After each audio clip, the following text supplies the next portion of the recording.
Unang self-toss, hindi ko sila binibigla. Kung biglain ko man sila, nasa 20 kilometers lang pababa. Hindi ako nagbibigla ng 50 kilometers to 80 kilometers or 100 kilometers. Lalo na pagka alam ko mga young birds pa, para sa akin, hindi pa kasi ready yung kanilang katawan, yung kanilang stamina.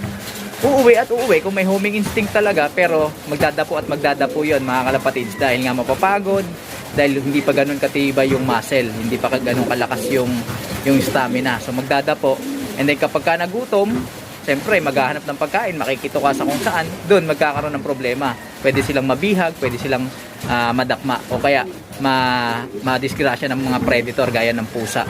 So yun lang yung aking iniiwasan. Kaya ang ginagawa ko muna, pinapahinog ko muna sila mga kalapatids dito sa paligid ng ating loft, sa pamamagitan ng paglo-loft flying, hanggang sa unti-unti makikita natin sila, yung performance nila sa ranging nila. Pagka alam natin talagang tumatagal na yung ranging nila,